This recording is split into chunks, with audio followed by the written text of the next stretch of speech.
지금까지 살아오시면서 경험했던 내 인생 최고의 순간은 언제였습니까?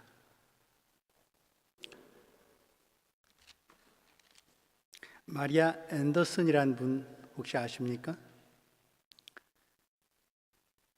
그림 한번 보여주시겠습니까?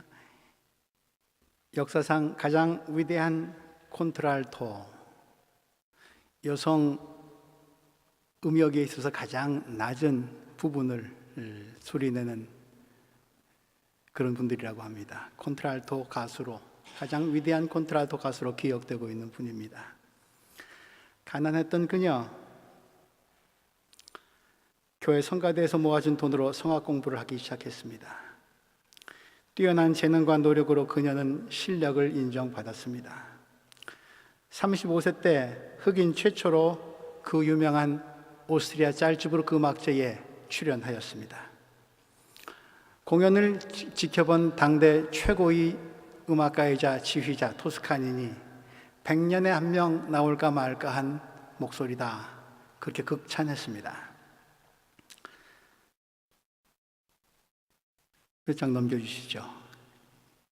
이런 분입니다. 타임지에도 소개가 됐습니다. 그러나 당대 최고의 음악가였음에도 불구하고 그녀는 흑인이었기에 여전히 가난에서 벗어나지 못했고 이름이 알려질수록 인종차별은 더 심해졌습니다. 갖은 우여곡절 끝에 마침내 1955년 58세의 나이에 흑인 최초로 뉴욕 메트로폴리탄 극장에서 연주를 했습니다. 극장을 가득 메운 청중들 모두를 감동의 도가니로 몰아넣은 세기적인 연주회였습니다. 공연이 끝난 후에 기자가 물었습니다. 앤더슨 여사, 가장 행복했던 순간이 언제입니까?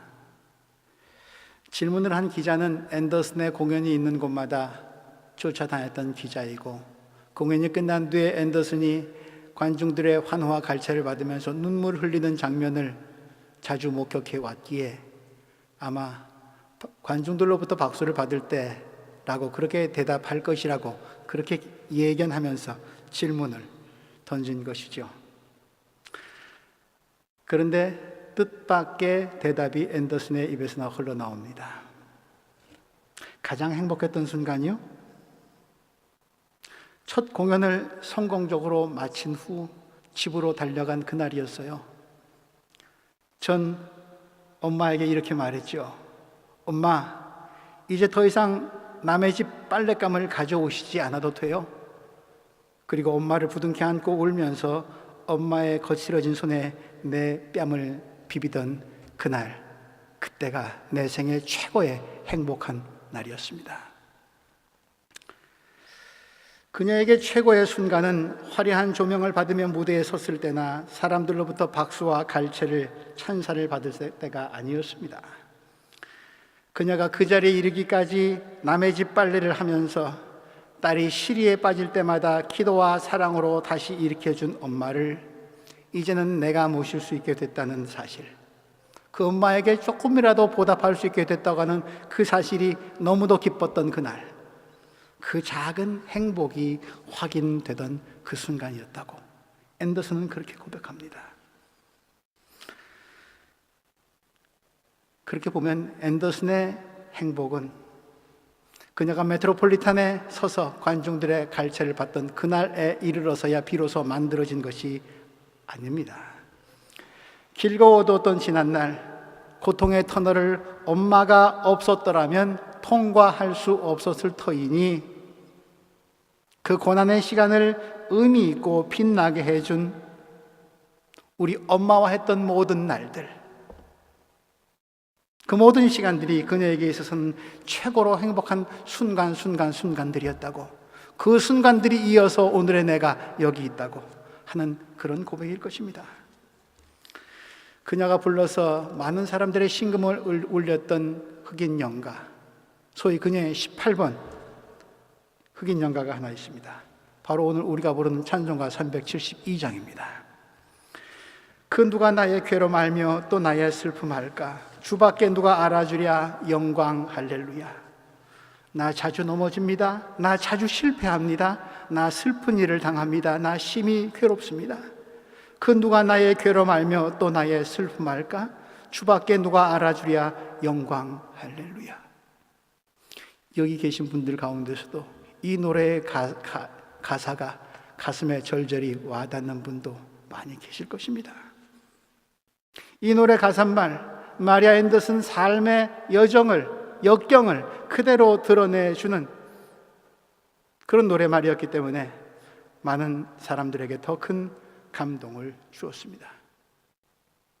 고통과 상처가 여실히 드러나고 있지만 그 고통과 상처를 어디서 어떻게 치유하고 쉼을 얻고 회복을 받을 수 있었는지 우리의 찬송은 그것을 알려주고 있습니다. 바라고 꿈꾸던 것이 마침내 이루어졌을 때 그때가 인생 최고의 순간일 것입니다. 많은 그때가 인생 최고의 순간인 이유는 단순히 결과 때문만은 아닐 것입니다. 결과에 이르기까지 그 과정에 별 어려움이 없었더라면 그 감격은 덜 할 것입니다. 역경과 재난이 덮치고 포기하고도 때로는 싶었지만 좌절치 아니하고 다시 일어서서 헤쳐나와서 마침내 원하는 결과를 얻을 수 있었기에 그래서 최고의 순간일 것입니다. 그렇다면 내 인생의 최고의 순간은 바라던 결과가 나왔거나 혹은 앞으로 이루어질 그때라기보다는 지금 내 삶의 내용에서 꿈을 이루어가는 과정에서 찾아야 하지 않을까요? 앤더슨처럼 말입니다. 그래서 인생 최고의 순간은 언제였습니까? 라고 던진 제 첫 질문에 이런 말을 좀 덧붙이고 싶습니다. 인생에서 가장 괴롭고 힘든 순간은 언제였습니까?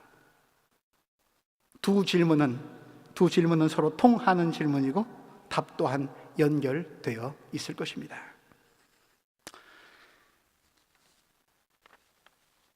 허락은 받지 않았습니다만 우리 교우 중 한 분의 이야기를 소개해 드리고 싶습니다.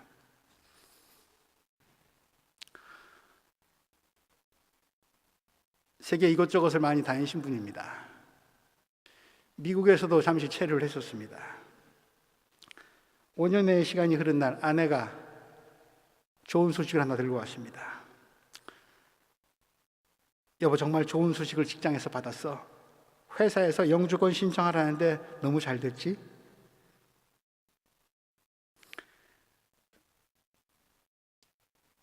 미국에 가서 체류하고 있는 이민자들 영주권 받는 게 꿈입니다. 아메리칸 드림이죠.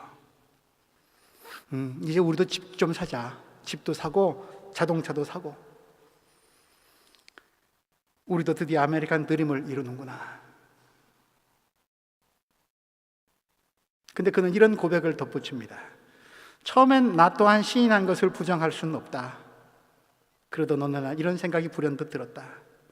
내가 좋은 집을 사고 좋은 차를 갖게 되면 우리 가족의 인생은 더 이상 우리 자신의 것이 아니고 은행의 담보로 잡힌 은행의 소유물이 되겠구나. 뭔지 모를 불안한 예감이 흥분 상태에 있던 내게 찬물을 끼얹었다. 난 우리 가족의 삶을 저당 잡혀 집과 차를 사고 싶지 않았다. 난 우리 가족의 삶이 은행의 종이 위에 갇히길 원하지 않았다. 아내와 나는 더욱 많은 시간을 회사에서 보내야 할 것이다. 우리 집을 지키기 위해서 우리는 떨어져야 하고 멀어져야만 한다. 아이들도 홀로 자라야 하고 어느덧 시간이 지나면 훌쩍 커 있을 것이다. 난 내 삶의 전부를 이렇게 보내고 싶은 생각이 추호도 없었다. 이런 추측이 확신으로 바뀌자 그때부터는 주저하지 않았다. 마침내 영주권이 손안에 들어올 때가 오히려 우리 가족이 미국을 떠나야 할 때라는 확신이 들었다. 그렇게 우리 가족은 과일이 여무는 나무를 뿌리채 뽑아버리고 그 땅을 떠났다. 돌이켜보면 미국에서 밑바닥부터 차근차근 5년의 시간 동안 쌓아올린 거의 완성된 아메리칸 드림을 차버리고 나온 후로 우리 가족은 웬만한 유혹엔 흔들리지 않는 엄청난 내공을 갖게 되었다. 나는 이제 길 위에서 모든 유혹을 내려놓고 편하게 숨을 쉬며 안주할 수 있다. 나는 내려놓은 게 아니라 다른 선택을 했다. 한 번뿐인 내 삶의 시간을 어떻게 쓸 건지, 어느 쪽에 의미를 둘 건지 선택한 것이다. 이분이 빼앗기고 싶지 않았던 것, 남들이 부러워하는 것조차도 포기하면서 지키려 했던 것은 무엇입니까? 그의 삶의 가치의 1순위는 저 나름대로 풀어보면 자유였습니다. 그 무엇도 나와 우리 가족의 자유를 구속할 수 없다. 때문에 다른 사람들의 눈에는 이제 곧 최고점에 도달할 것이라고 여겨지는 바로 그 순간, 오히려 그것은 나의, 우리 가족의 속박과 굴레가 될 수 있으리라 판단하고 과감히 던져버릴 수 있었습니다.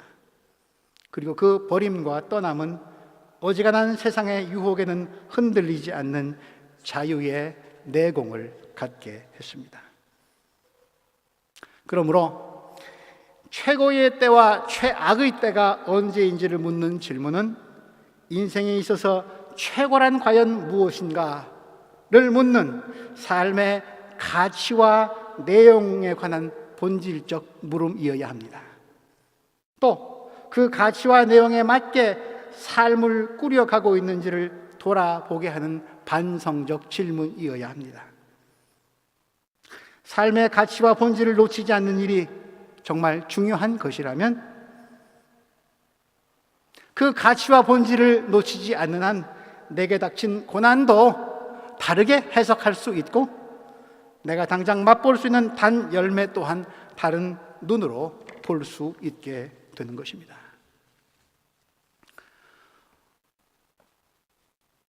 오늘 이사야서의 본문은 하나님께서 바벨론의 포로로 잡혀와 있는 이스라엘 백성들, 개인적으로나 민족적으로나 가장 어려운 상황에 처해 있던 사람들, 최고의 순간이 아니라 최악의 순간에 처한 사람들에게 하나님께서 들려주신 말씀입니다.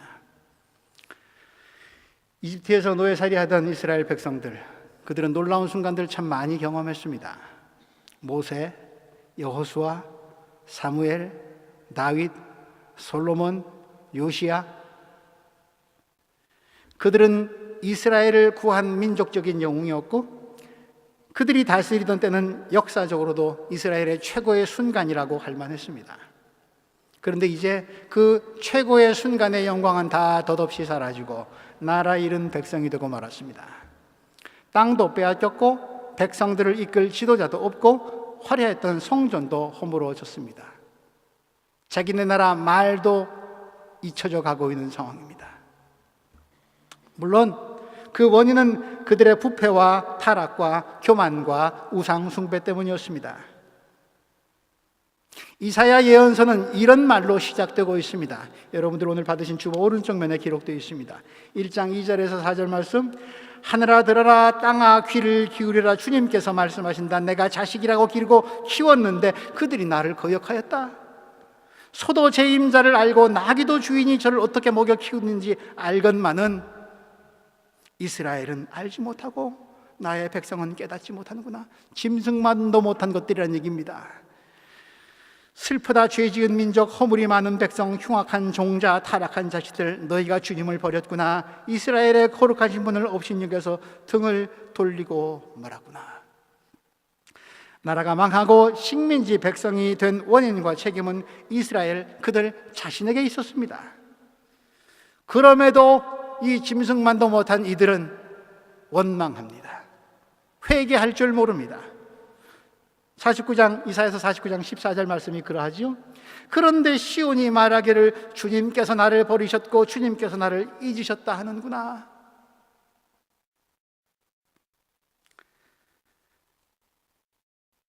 기가 막힌 말을 들으신 하나님이 이렇게 대답하십니다. 그러냐? 그렇게 생각하냐?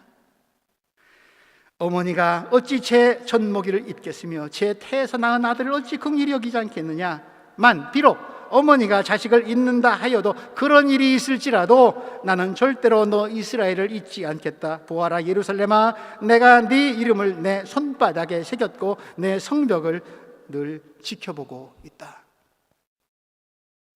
하나님도 타투하셨습니다. 손바닥에다 문신하셨습니다. 이스라엘이라고. 여러분들의 이름도 하나님의 손바닥에 기록되어 있습니다. 아직도 지금이 어떤 때인지를 모르고 앞뒤를 분간 못하는 이스라엘을 향한 하나님의 안타까운 마음이 그래서 오늘 본문 1절에 이렇게 드러나고 있습니다. 그러나 이제 야곱은 이스라엘을 칭하는 말입니다. 야곱아, 너를 창조하신 주님께서 말씀하신다. 이스라엘아, 너를 지으신 주님께서 말씀하신다. 내가 너를 속량하였으니 두려워하지 말아라. 값을 치르고 샀다는 얘기입니다. 내가 너를 지명하여 불렀으니 너는 나의 것이다. 내가 너의 이름을 콕 찍어서 불렀으니 너는 나의 사람이라고. 최고점에서 들려오던 소리가 아니었습니다. 고통과 암흑의 역사 한가운데서 그 절망의 나락에서 들려오는 소리였습니다. 상황이 절망적으로 보일지라도, 앞이 아무것도 안 보인다고 할지라도 내 눈에 여전히 희망은, 하나님이 포기하지 않으시는 한 희망은 여전히 남아있다는 말씀입니다. 이스라엘을 창조하신 하나님께서 포로로 잡혀와 있는 이스라엘 위에서 새로운 창조의 사건을 일으키겠다, 구원 사건을 일으키실 것이라는 말씀입니다. 그 새 창조와 구원의 역사를 일으키시기 위해 하나님께서는 멀리 하늘 보좌에만 앉아 계시지 않습니다. 그 고난의 역사 현장, 어둠의 현장에 직접 뚫고 개입하십니다. 2절 말씀이 그것이죠. 네가 물 가운데로 건너갈 때에 내가 너와 함께하고 네가 강을 건널 때에도 물이 너를 침몰시키지 못할 것이다. 네가 불 속을 걸어가도 그을리지 않을 것이며 불꽃이 너를 태우지 못할 것이다. 많은 성서학자들은 물 가운데를 건너간다는 얘기를 우리가 잘 아는 이스라엘의 출애굽 사건, 특별히 홍해 바다를 건넌 사건, 물이 이스라엘을 침몰시키지 못했죠. 이스라엘을 해하려는 세력들을 오히려 수장시켰죠. 그 물 가운데 건너갈 때 이스라엘을 보호하신 역사라고 그렇게 풀이하고 있습니다. 또 불 속을 걸어가도 태양신의 아들 파라오, 이집트의 왕이죠. 그 파라오의 앞제 밑에서 태양처럼 뜨거운 고난의 풀무불 같은 그 역사의 압박에서 이스라엘을 구속하신 사건, 그리고 불처럼 뜨거운 광야를 지날 때 만나와 메추라기, 그리고 바위에서 터지는 샘솟는 물을 먹이셔서 저들의 생명을 온전케 하신 사건, 그런 것이 불 속을 지날 때의 이야기라고 풀어주고 있습니다.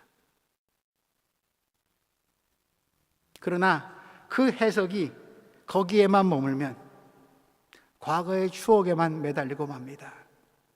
한때는 좋았지만 이제는 죄의 결과만 남아있을 뿐입니다. 그래서 지금 이스라엘은 원망하면서 지 주제도 모르지만 그럼에도 불구하고 원망하면서 묻고 있지 않습니까? 알고 있습니다, 하나님. 그러나 한때 조상들에게 그리하셨을지라도 지금 나에게는, 우리에게는 무엇을 하고 계십니까? 오늘 우리의 질문이기도 하지 않습니까? 우리는 홍해바다를 건넌 사건도 없습니다. 광야를 걷다가 바위에서 샘이 터지는 그런 사건을 목격한 적도 없습니다. 오늘 고난의 현장 가운데, 원치 않는 아픔 가운데 있는 나에게 하나님 무엇을 하시렵니까? 당신께서 나에게 주신 구원의 약속은 무엇이라는 말입니까? 우리의 물음에 하나님께서 대답하시는 말씀이 오늘 내가 너와 함께 있다, 과거 사건이 아니라 지금 내가 너와 함께 있다는 현재 진행형이 되지 아니하면 이 말씀은 아무런 의미가 없겠죠.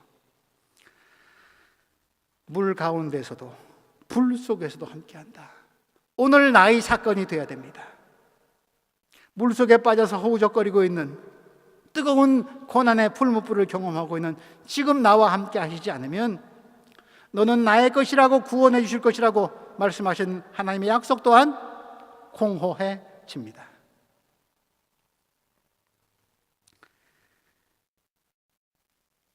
제가 존경하는 어느 선생님의 글이 하나 있습니다. 그분이 글과 서와 화도 잘 하시는 분인데 그림 한번 보여주겠습니까?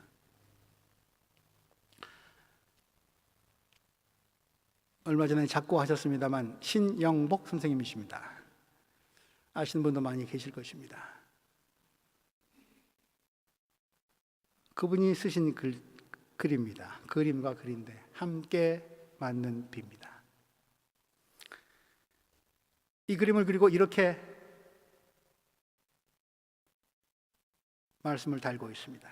돕는다는 것은 우산을 들어주는 것이 아니라 함께 비를 맞으며 함께 걸어가는 것.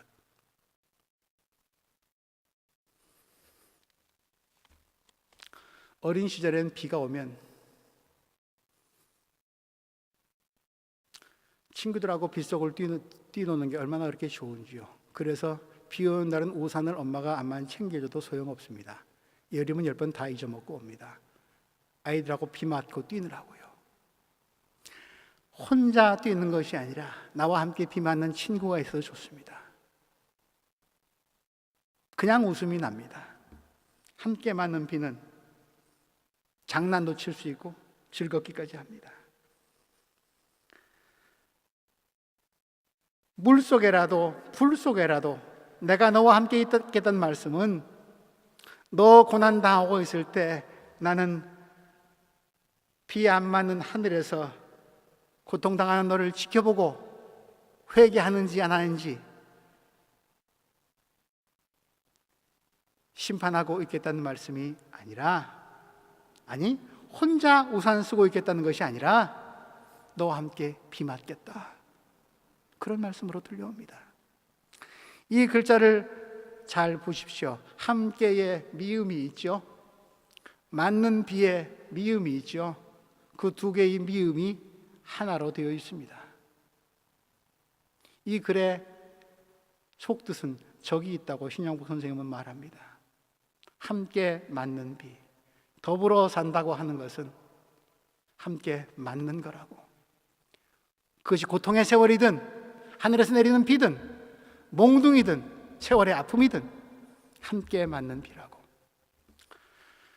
여러분도 그렇게 물 건너오시지 않으셨습니까? 50년 전에 큰 바다를 건너오셨습니다. 여러분들도 불 속을 걷지 않으셨습니까? 40-50년 전 외국 땅에서 이방인으로 노동자로 살아간다고 하는 것이 쉬운 일이었겠습니까?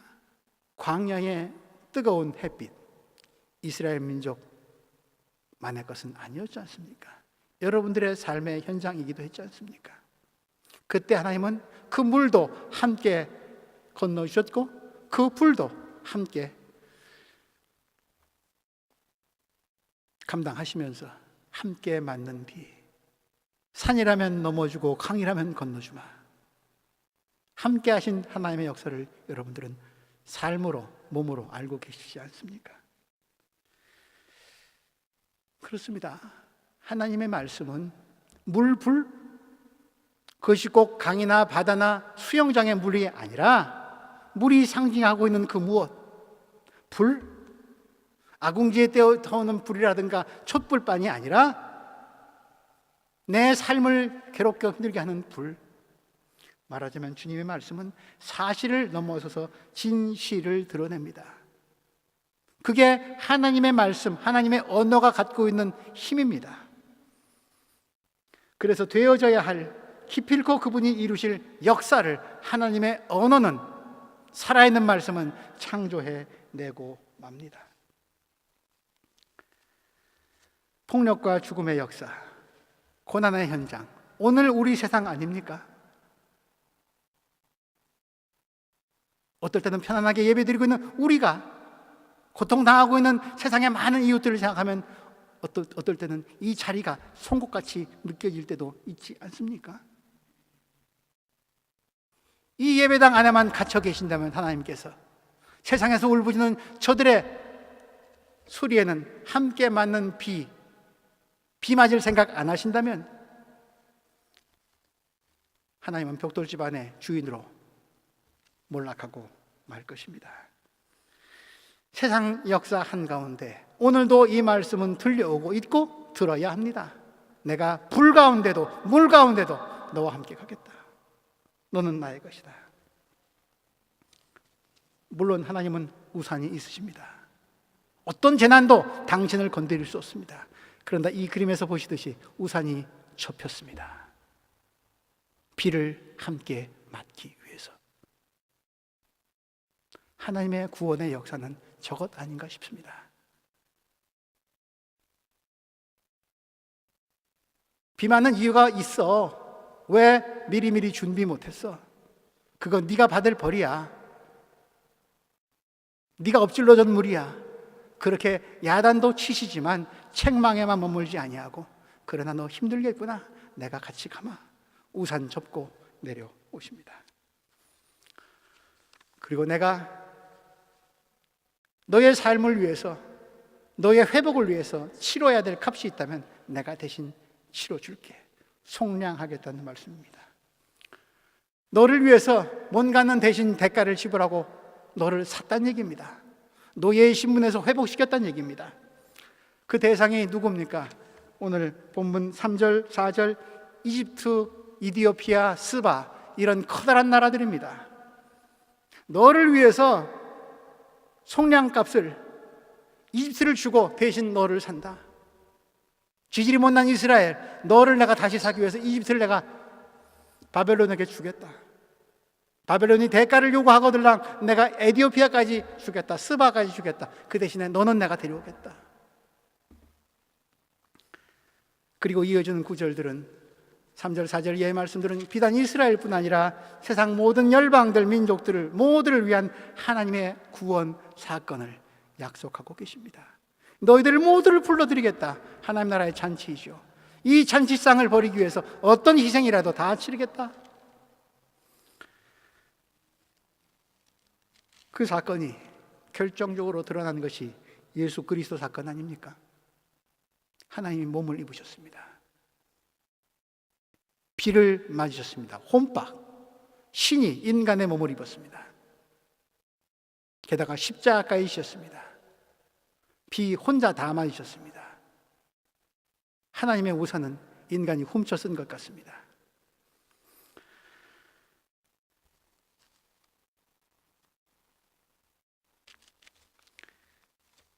한 해의 절반이 지나고 있습니다. 우리 교회 공동체 많은 분들이 지금 병마와 또 씨름하고 있고, 건강이 많이 약해져서 힘든 시간들 보내고 계신 분들이 많습니다.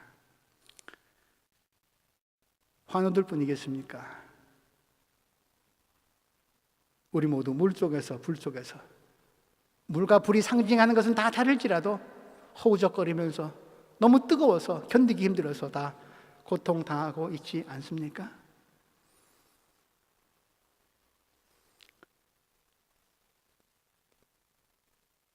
운명이 너무 가혹하다고, 내게 왜 이런 운명의 굴레를 씌우셨냐고 불평하시는 분 계십니까?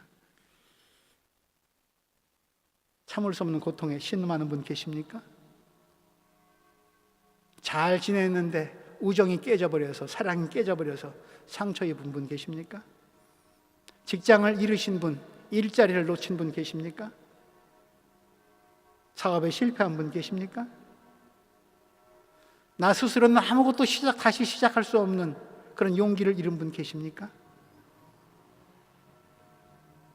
그 무언가 꽉 잡혀서 도저히 빠져나올래야 나올 수 없는 그런 분들 계십니까? 시험에 실패한 분 계십니까? 버려야 될 나쁜 습관 끊긴 해야 되겠는데 끊지 못해서 힘들어하는 분 계십니까? 아니, 외적으로는 다 그럴듯해 보이는데 속은, 남들이 모르는 그 속은 곪고 썩어 들어가서 이거 어떻게 해결해야 할지 모르는 분 계십니까? 우리 모두 다, 우리 인생들 모두 다 수고하며 고생하며 무거운 짐진 사람들입니다. 그래서 주님의 말씀은 늘 우리에게 희망이 됩니다. 수고하고 무거운 짐진 자들아 다 내게로 오라. 내게로 와서 그 짐 내려놓고 쉬거라.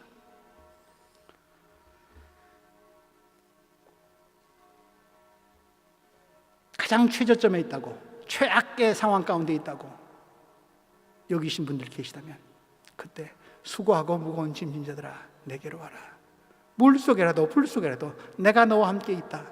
주님의 말씀을 들으실 수 있기를 바랍니다.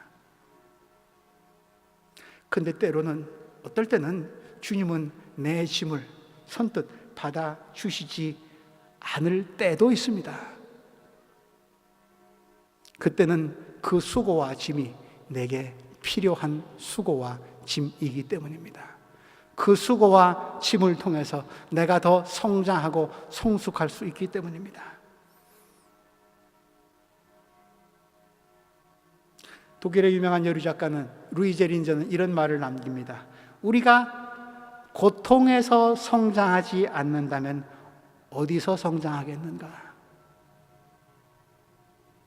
그래서 시편 119편 기자는, 여러분들 받으신 주보 오른쪽 면에도 있습니다만, 고난당한 것이 내게는 오히려 유익하게 되었습니다. 그 때문에 나는 주님의 율례를, 삶의 생명의 진리를 알게 되었습니다 라고 증언합니다.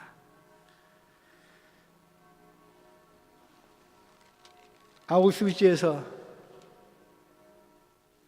정말 말로 다 할 수 없는 참담한 인간의 악이 어디까지 뻗을 수 있는지를 다 온몸으로 경험했던 빅터 프랭클이라고 하는 의사 선생님이 있습니다. 그분은 941생으로 수용소에서 살아남아서 의미요법이라고 하는 치료법을 개발한 정신과 의사이기도 합니다. 그분이 죽음의 수용소라고 하는 책에서 이런 글을 남깁니다. 사람이 자기 운명과 그에 따르는 시련을 받아들이는 과정, 다시 말해서 자기 십자가를 짊어지고 나가는 과정은 그 사람으로 하여금 자기 삶에 보다 깊은 의미를 부여할 수 있는 폭넓은 기회, 심지어 가장 어려운 상황에서도 그런 기회를 제공한다. 그리하여 그 삶이 용감하고 품위 있고 헌신적인 것이 될 수 있다. 감옥 안에서도, 죽음의 세력 앞에서도 우리는 용감한 삶, 품위 있는 삶, 헌신적인 삶을 영위할 수 있습니다. 고난 가운데 계십니까? 물 속에 계십니까? 불 가운데 계십니까? 최악의 순간이라고 여기십니까? 하나님이 앤더슨처럼 지금 이 순간을 훗날 돌이켜볼 때, 그때 최고의 순간으로 바꾸어 가고 계셨구나. 오늘 이사야서 말씀을 통해서 우리 그런 확신과 희망이 우리 삶 가운데 움터오를 수 있기를 바랍니다. 4절 말씀, 내가 너를 보배롭고 존귀하게 여겨 너를 사랑하였으므로. 여러분들 인생 모두가 다 고통 가운데 있거나 혹은 우리보다 먼저 떠났거나 우리 모두를 다 보배롭고 존귀한 인생이라고 그렇게 받아주십니다. 7절 말씀, 나의 이름을 부르는 백성, 나에게 영광을 드리라고 창조한 사람들, 내가 빚어 맞는 모든 사람들을 모두 오게 하여라.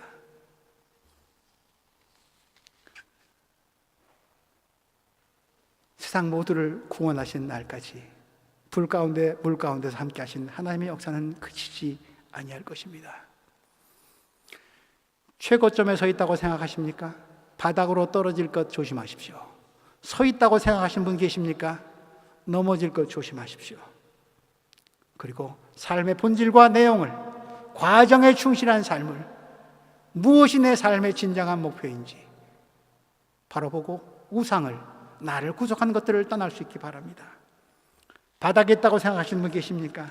최저점, 최하점입니까? 최악입니까? 물이 나를 뒤집어 씌우고 불이 나를 태우려 합니까?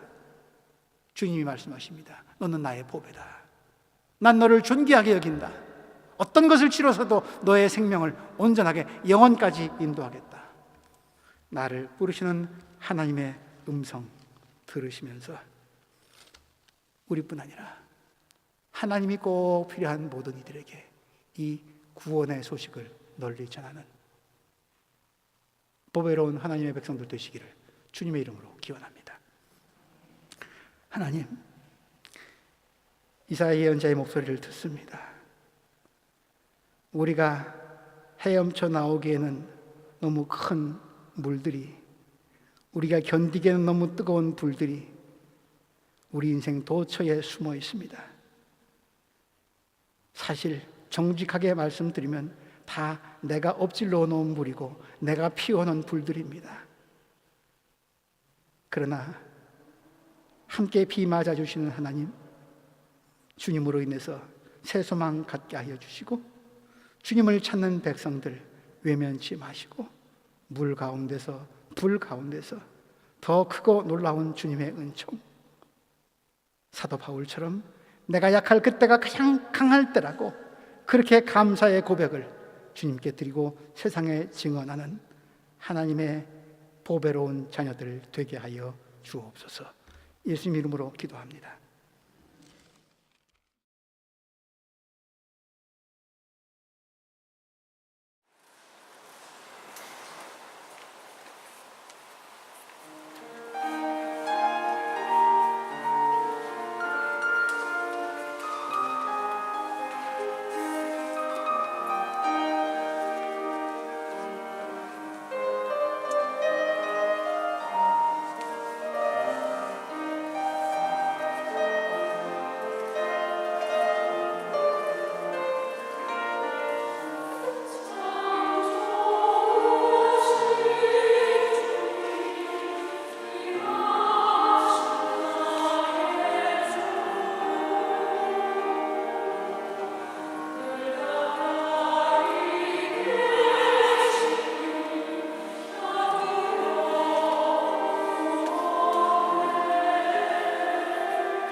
예수 나의 주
치료자 예수 나의 좋은 치료자 그의 눈이 머문 곳은 나의 슬픔과 고통 고개 들어 그의 눈을 볼 때에 난 알았네 예수 나의 좋은 치료자 예수 나의 좋은 치료자 예수 나의 좋은 치료자 그의 손길이 닿는 곳은 나의 상처와 아픔 영원히 흐를 것 같았던 눈물 감아졌네 예수 나의 치료자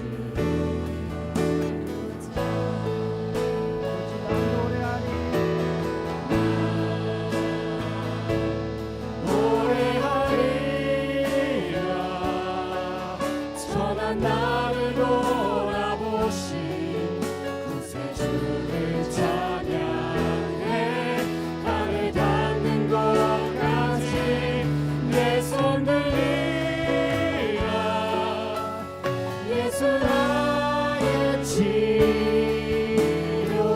노래하리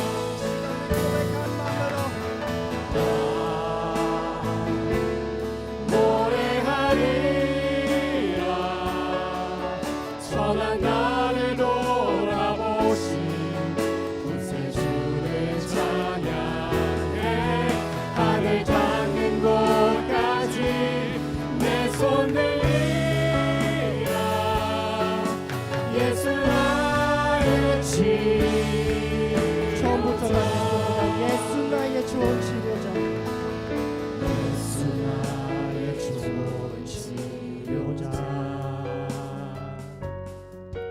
그의 눈이 머무는 것은 나의 슬픔과 고통 고개 들어 그의 눈을 볼 때에 난 알았네 예수 나의 좋은 치료자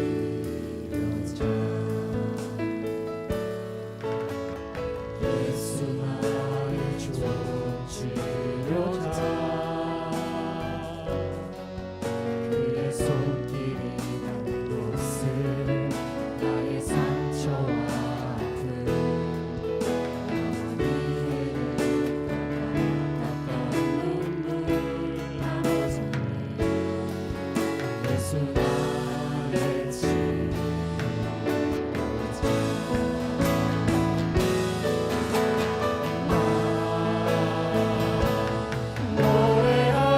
노래하리라 천한 나를 돌아보신 구세주를 찬양해 하늘 닿는 곳까지 내 손 들리라 예수 나의 치료자 아버지 난 노래하리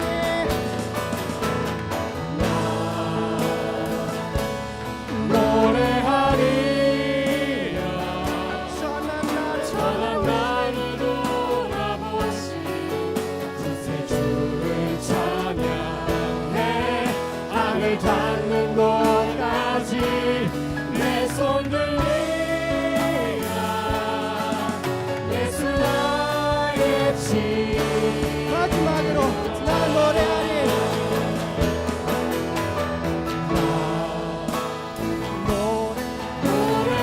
노래하리라 천한 나를 돌아보신 구세주를 찬양해 하늘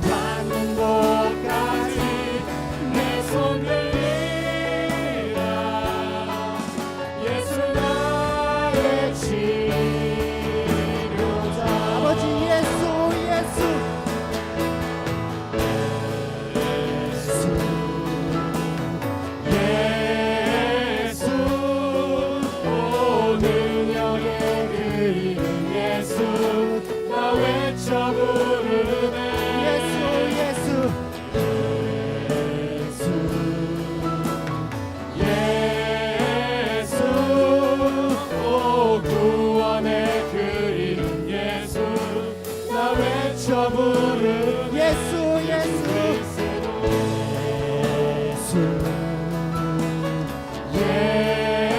예수 오 능력의 그 이름 예수 나 외쳐 부르네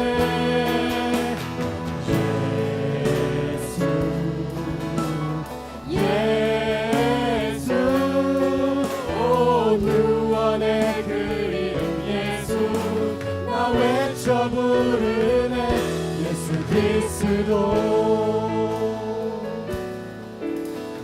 쓸데만 있는 자 뭔가 영혼 병든 자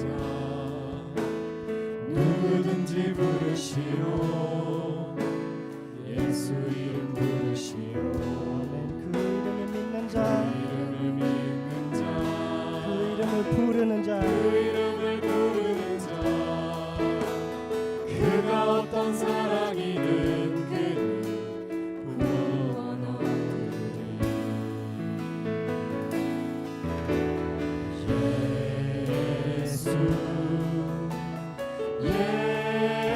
예수 오 능력의 그 이름 예수 나 외쳐 부르네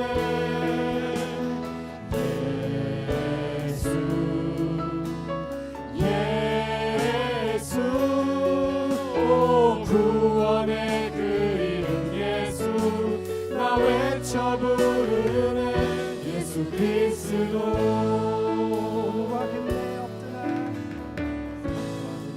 없으나 나 가진 것 너에게 주니 능력의 이름 예수라 그 이름을 받으시오 그 이름을 믿는 자 그 이름을 외치는 자 그가 어떤 사랑이든 그는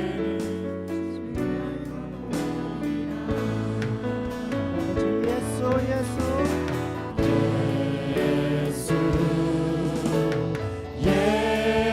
예수 오 능력의 그 이름 예수 나 외쳐 부르네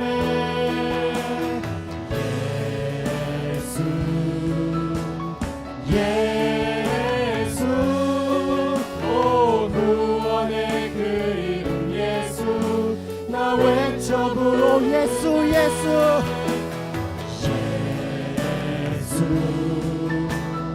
예수 오 능력의 그 이름 예수 나 외쳐 부르 예수 예수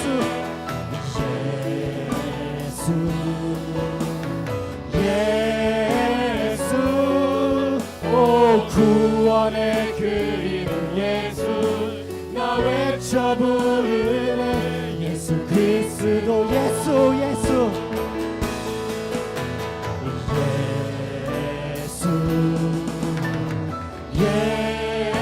예수 오 능력의 그 이름 예수 나 외쳐 부르네